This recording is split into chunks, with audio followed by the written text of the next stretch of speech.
Salut à tous, alors c'est Frédéric Delavie. Alors aujourd'hui je voulais faire une petite vidéo, car il m'était venu à l'esprit une analyse assez pertinente comme d'habitude sur le système social français.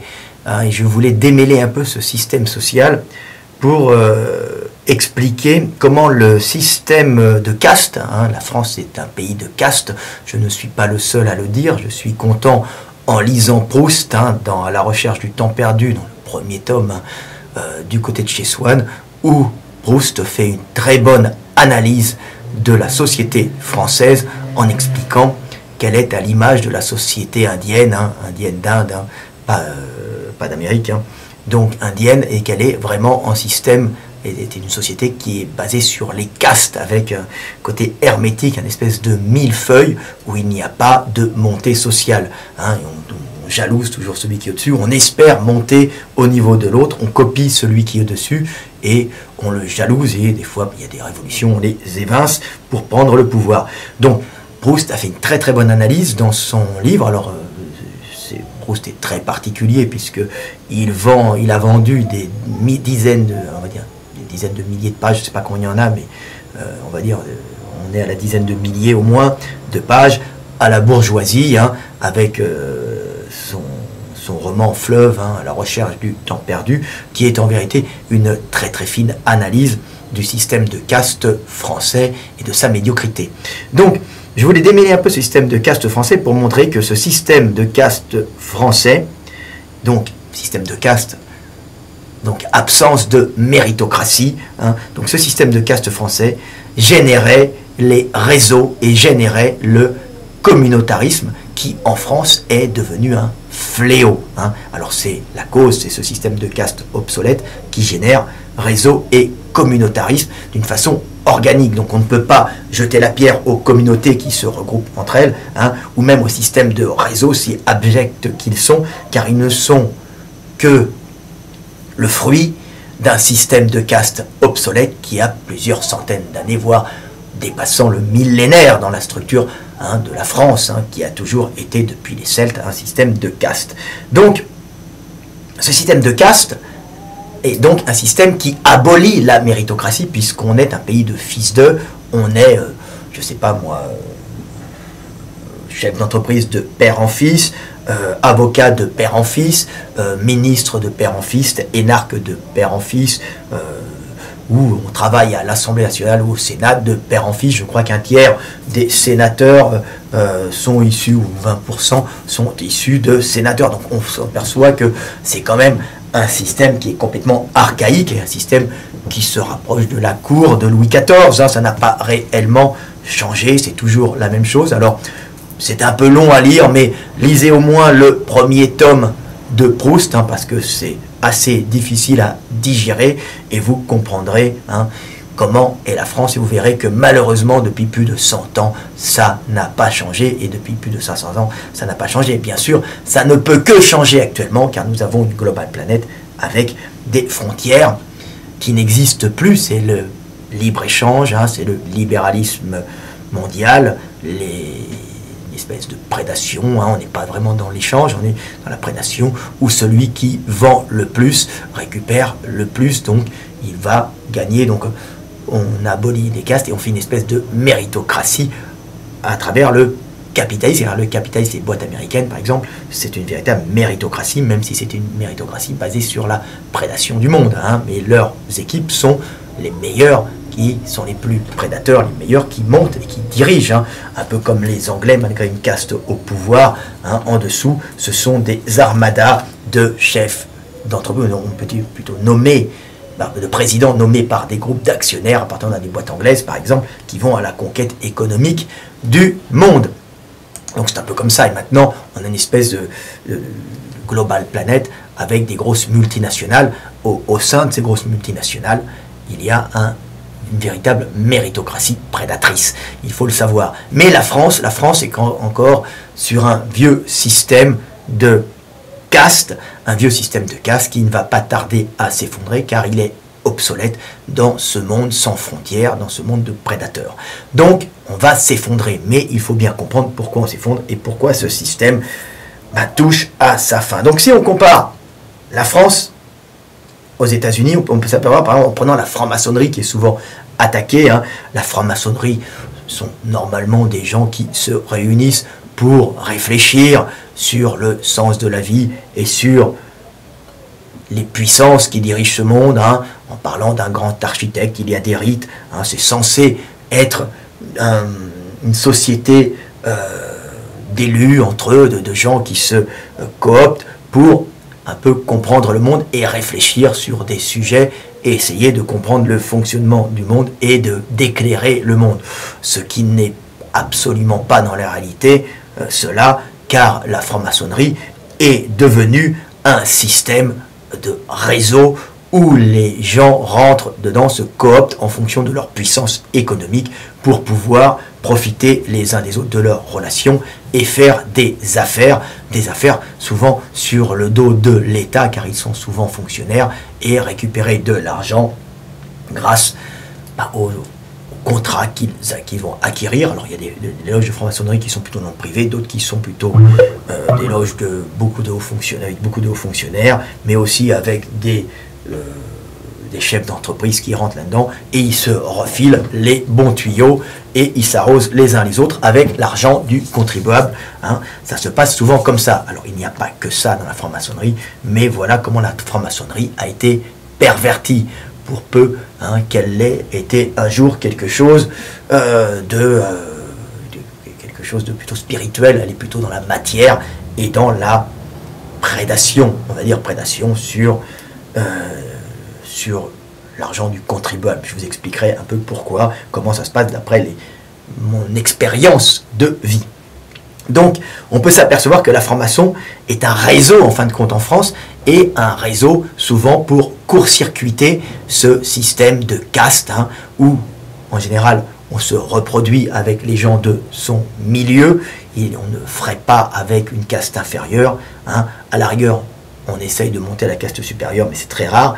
Mais la France, c'était hermétique, c'est un réseau. Donc, c'est un système de caste. Donc, les réseaux sont faits, en fin de compte, pour faciliter les montées sociales, ou pour plutôt court-circuiter les réseaux pour prendre le pouvoir et récupérer de la calorie, de l'énergie, quand les castes dominantes bloquent, ou même celles inférieures, bloquent la montée des gens. Donc, on utilise des réseaux et la franc-maçonnerie fait partie de ces réseaux pour prendre le pouvoir.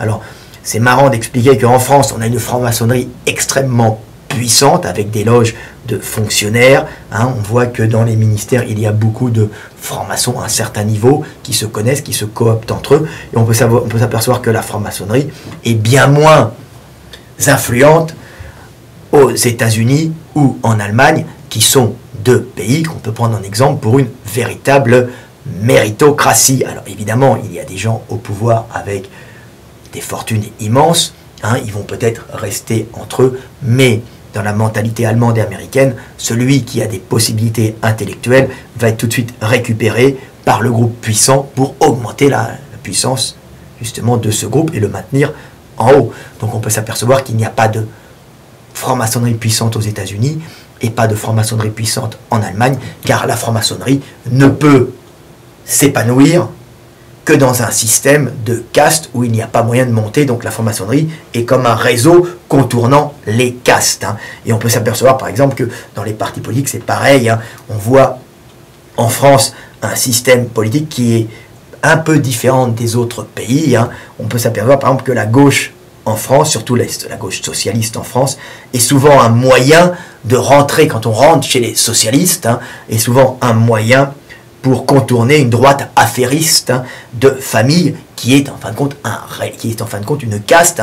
La droite, la droite française à la base, c'était des grosses familles possédant le pays, des grosses familles possédant l'industrie, possédant les cabinets d'avocats, des grosses familles qui se reproduisaient entre elles et qui bloquaient la montée, par exemple, des petits fonctionnaires, ou la montée au niveau de l'État, au niveau de la politique, ou la montée des gens de classe inférieure. Donc, on peut s'apercevoir que le socialisme en France n'est pas un mouvement politique réel pour aider le peuple et pour aider la communauté. Donc, le bien commun, hein, qui se bat pour le bien commun. Non, non, les socialistes en France, c'est devenu un réseau pour contourner la caste de droite, la caste des familles possédantes, affairistes, hein, et pour pouvoir prendre le pouvoir, tout simplement, prendre le pouvoir pour aider le peuple, prendre le pouvoir pour en jouir. Donc on se retrouve toujours dans ce système bourgeoisie contre noblesse, socialiste contre affairistes de droite, mais maintenant ils frayent entre eux pour des histoires de pouvoir. Il y a tout le temps, quand les socialistes passent au pouvoir, ben, ils se mettent à faire la courbette aux gros industriels pour pouvoir conserver ce pouvoir. Donc on est bien dans un espèce de jeu de puissance qui n'est pas fait pour le peuple et une grande individualité des individus, aucun sentiment d'unité nationale, évidemment, puisqu'il n'y a pas de méritocratie en France, il n'y a que des réseaux découlant directement du système de caste, obligeant les gens à se regrouper en réseau pour pouvoir monter socialement. On voit les socialistes, hein, c'est un système, mais on peut le voir à tout niveau. On peut voir du repli communautaire. Alors on peut voir le repli communautaire juif en France qui est extrêmement puissant, hein. C'est-à-dire que les juifs n'ont pas d'autre possibilité à la base de se replier entre eux et d'essayer de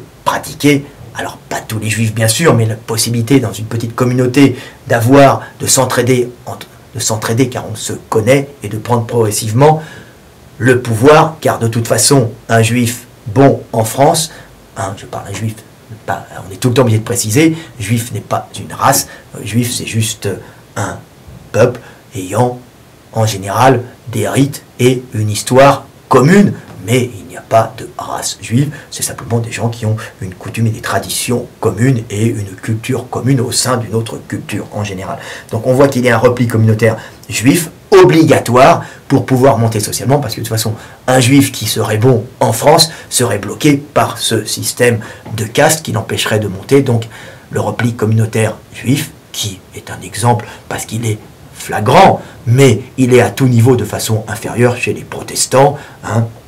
Il l'est aussi des fois chez les catholiques, pratiquants, comme on peut rencontrer des fois dans le 5e ou 6e arrondissement de Paris, mais bien moins puissant, bien sûr, mais il y a un repli communautaire dans toutes les communautés françaises, car il n'y a pas de méritocratie, donc on va s'entraider entre communautés, et on ne va pas essayer de faire monter le meilleur, qui soit de n'importe quel groupe, mais on va faire monter celui que l'on connaît, hein, tout simplement, même s'il est moins bon qu'un autre d'une autre communauté, car le système de caste ne reconnaît pas l'individu pour sa valeur, mais ne reconnaît l'individu que pour sa naissance. Donc, communautarisme et réseau sont les seuls moyens en France de contourner ce système. Vous voyez, c'est organique. Donc, je le montre sur le juif pour montrer qu'ils sont innocents de ce repli communautaire, hein.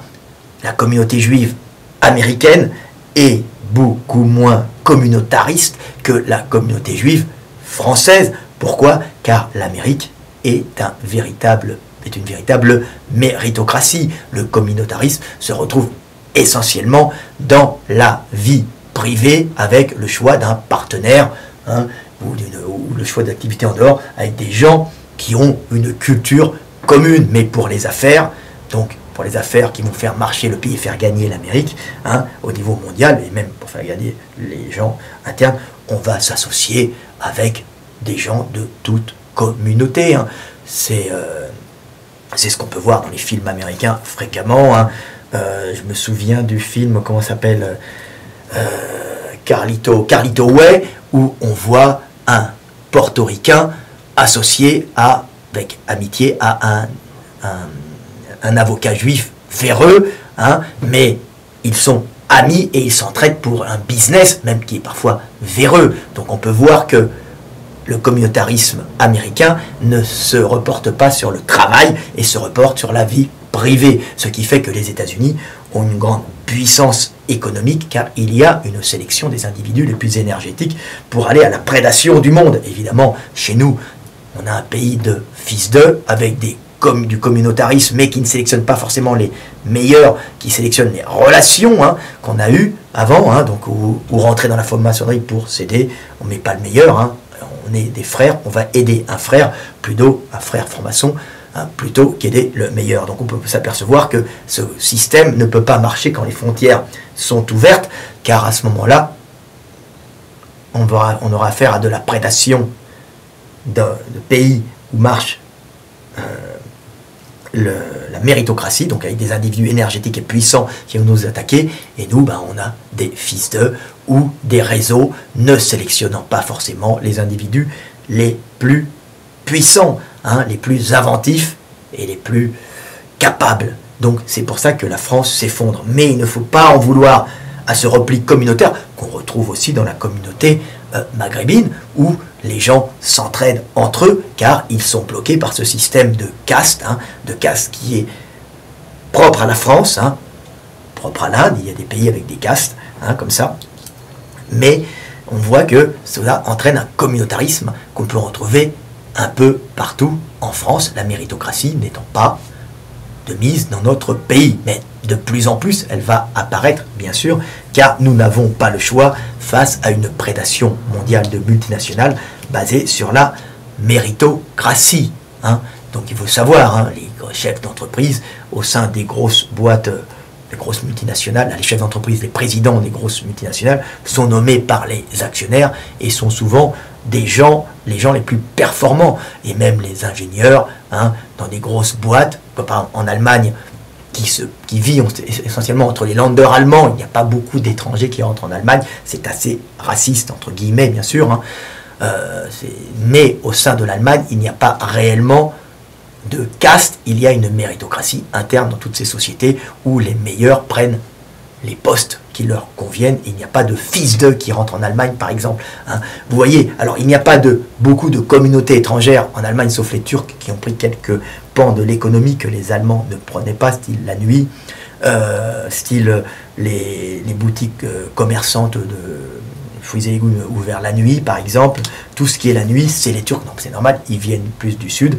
Et la nuit dans le sud, on travaille plus que la journée où il fait très chaud. C'est logique, tout ça était organique. Donc les Turcs sont venus et ont pris un pan de l'économie. Donc les nightclubs, ce qu'on appelle des bordels, les salles de jeu, les discos, bien sûr. Bon, l'Allemand va s'amuser le soir, mais il n'aime pas trop travailler le soir.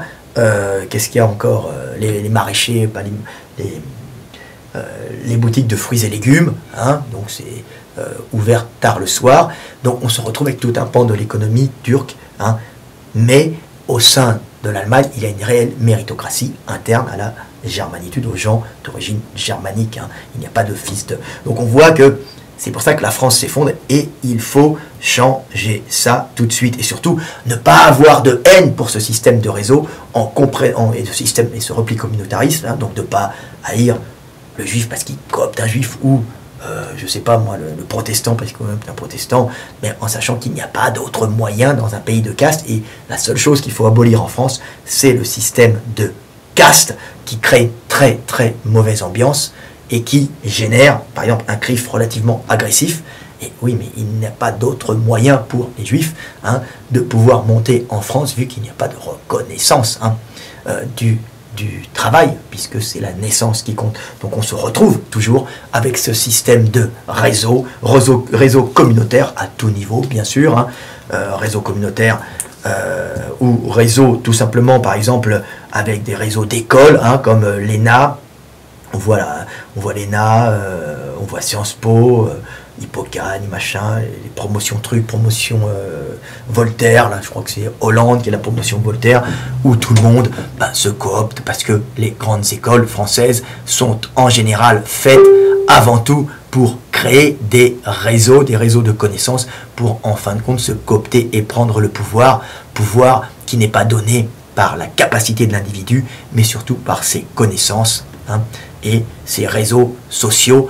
Et malheureusement, les écoles, le fait de rentrer dans certaines écoles, demande souvent à la base d'appartenir à un certain milieu social. Et là, on peut voir que milieu social et école et ensuite réseau sont souvent liés entre eux, tout simplement parce que pour faire une grande école, il faut avoir beaucoup d'argent, parce qu'on demande énormément à tous ces gens qui font ces écoles de commerce ou ces écoles comme Sciences Po et ENA, on leur demande d'apprendre énormément de choses et de les régurgiter au moment de l'examen, ce qui demande d'étudier à temps plein. Et donc quelqu'un qui est pauvre ne peut pas faire ça car il va être obligé de se nourrir et les parents n'auront pas les moyens de lui payer les frais d'inscription, de lui payer les études quand les écoles sont privées, mais les écoles d'État c'est la même chose. Ça va être très dur car il va être obligé d'avoir un appartement payé par ses parents s'il vient sur Paris ou ailleurs. Donc ça va éliminer les pauvres qui ne pourront pas manger et se loger, sachant qu'ils ne peuvent qu'étudier pour réussir leurs études. Donc on s'aperçoit qu'on a un système où les réseaux même sont intimement liés parfois aux castes, aux castes dirigeantes. Alors des fois, ils s'en séparent un peu, comme on peut voir les moyens fonctionnaires qui ont réussi à monter en créant des réseaux, par exemple par la politique, avec le socialisme, ou bien par la franc-maçonnerie, certaines loges franc-maçonnes, mais on voit que tout ça est imbriqué les uns dans les autres, et que les réseaux sont tout simplement des voies de dérivation pour contourner ce système de caste et justement, ne pas créer trop de tensions en laissant de la possibilité de monter. Mais malheureusement, les réseaux ne vont pas sélectionner les meilleurs techniquement, mais vont sélectionner les plus arrivistes, et ceux qui sont capables de se faire le plus de relations. Alors c'est bien en France, mais ça sera particulièrement inefficace au niveau mondial, où au niveau mondial, on doit quand même, si on veut être compétitif, pouvoir vendre de la technicité, et pas vendre simplement de l'affairisme, du relationnel et de la capacité à lier des liens comme à la cour. Ça ne marche pas en interne, ça marche en interne, ça ne marche pas en externe. Et c'est pour ça qu'on se retrouve avec les Allemands qui nous passent devant, les Chinois qui montent en flèche et les Américains qui restent puissants, même si c'est un peu une façon de régner grâce à leur dollar qu'ils impriment, pof, pof, pof, pof. Qu'est-ce qu'ils règnent car ils possèdent la monnaie de base du monde. Donc, cas de problème, ils impriment du dollar, ils achètent du pétrole et ils ont l'énergie gratuite, quasiment, si vous voulez, puisque c'est eux qui impriment le dollar. Ils sont très intelligents. En plus, ils attirent les cerveaux du monde entier dans leur système scolaire, qui est un système scolaire universitaire fabuleux sur lequel on devrait se calquer, imiter, c'est-à-dire des écoles privées de haut niveau qui coûtent très cher aux gens qui veulent étudier avec les meilleurs professeurs, donc les meilleurs du monde viennent payer les meilleurs professeurs du monde, en affaires, tout domaine, en ingénierie, en art. Vous avez les meilleures écoles aux États-Unis, mais ces écoles aux États-Unis ont l'intelligence de fournir les études gratuitement aux élèves les plus doués, bien sûr, du monde entier, des États-Unis et du monde entier.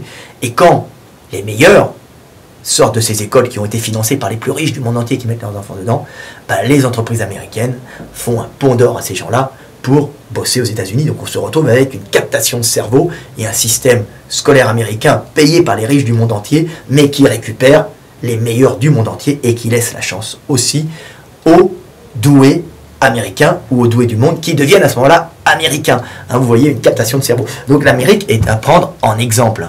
Voilà, c'est ce que j'avais à dire. Alors pour le rôle des formations, j'avais un autre petit truc à raconter pour le système des formations. Alors il n'y a pas que le fait des formations. En France, on a d'autres réseaux comme le Rotary Club, l'Automobile Club. On a plein. On voit que la France grouille de réseaux affairistes pour avoir pour faire des affaires tout simplement, et tout ça est une grande hypocrisie car quand on rentre là-dedans, on veut des gens de bonne éducation, non, on veut des gens ayant du pouvoir pour faire des affaires et garder ce pouvoir et empêcher les autres de monter. Donc c'est un triste système qui entraîne notre pays vers le bas, car avant c'était un système qui pouvait marcher correctement, mais les frontières étant ouvertes, la méritocratie est toujours plus performante qu'un système de caste ou qu'un système de réseau, la caste entraînant le réseau, comme je l'ai dit.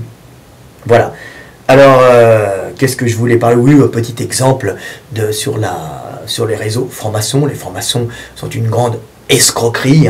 Bien sûr, on peut payer sa cotisation à 500 € par mois, être un papy qui a l'impression d'accéder au secret de l'univers quand on rentre dans une loge avec sa petite blouse, ses petits rituels. Mais derrière ça, on s'aperçoit que la franc-maçonnerie est avant tout un réseau permettant de faire des affaires.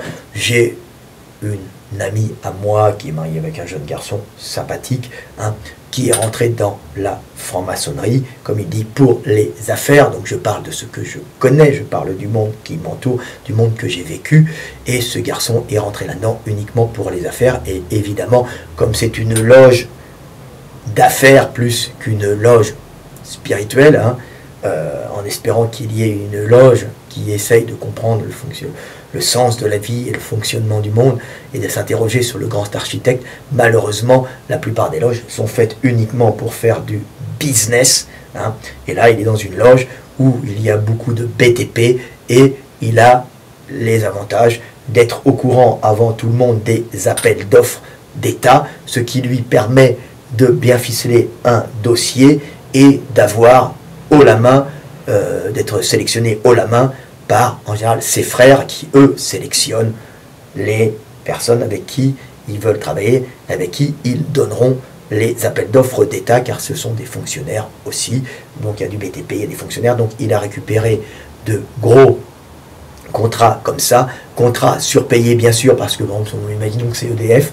EDF n'a pas de problème pour payer, car c'est de l'argent d'État, donc il payera 2 ou 3 fois le prix des constructions pour loger, pour louer des bureaux. Donc il va demander à une firme de créer des bureaux dans tel endroit, d'acheter du terrain à tel endroit, et il payera 4 fois le prix. Donc la personne, donc l'ami de mon ami, donc le mari, aura ce contrat et pourra à ce moment-là présenter le contrat à la banque et obtenir les crédits. Il ne déboursera rien, construira les bureaux qui seront loués 4 fois le prix, et à ce moment-là, au bout de 10 ans, quand EDF n'aura plus besoin de ces bureaux, il se retrouvera propriétaire d'un grand espace de bureaux, de grands bâtiments, propriétaire de grands bâtiments, sans avoir déboursé un centime, et par ces réseaux. Donc voilà comment ça fonctionne, et en plus parce que ça aurait été payé 4 fois le prix par le contribuable, 2 ou 3, on s'en fout. Donc vous voyez comment fonctionnent les réseaux, hein, ça permet d'avoir tout ça.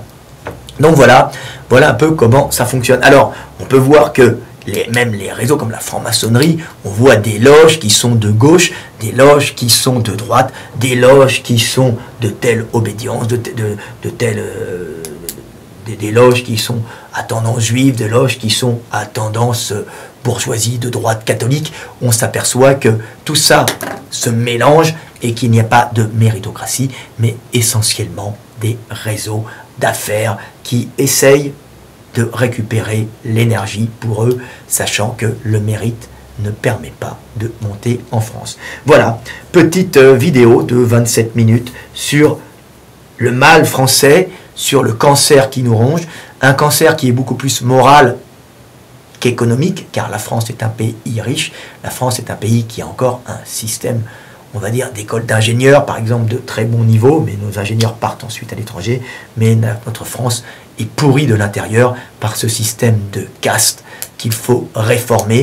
Et si nous réformons ce système de caste, nous allons voir une perte de puissance de tout ce communautarisme qui est véritablement une plaie, mais qui n'est pas la cause, si vous voulez, de la destruction, de l'effondrement de la France, hein, car elle n'est que consécutive au système de caste, et ce n'est que le seul moyen pour les gens, en général, de pouvoir monter socialement, d'accéder au pouvoir pour en jouir, hein, que de se replier communautaire en communauté. Donc, excusons le communautarisme, mais il faut tout faire pour briser ce système de caste français et recréer, ou plutôt créer, parce que je ne pense qu'il n'y a jamais eu réellement de méritocratie, donc créer une méritocratie à la française pour pouvoir remonter économiquement et refaire naître ou faire naître un patriotisme français, un nationalisme patriotisme français basé sur la reconnaissance du travail de l'individu et non sur sa naissance, ses réseaux ou sa caste. Voilà, c'était Frédéric Delavier, 29 minutes, aimons-nous les uns les autres, paix sur terre. J'espère que vous aurez compris avec ma petite vidéo comment fonctionne la France et pourquoi la France a un système obsolète qui l'entraîne vers le gouffre et vers l'effondrement. Effondrement qui sera bien sûr une renaissance, car quand on détruit, on reconstruit après. Mais pour le moment, nous tombons, car ce système de caste est obsolète. À bientôt, aimons-nous les uns les autres, paix sur terre.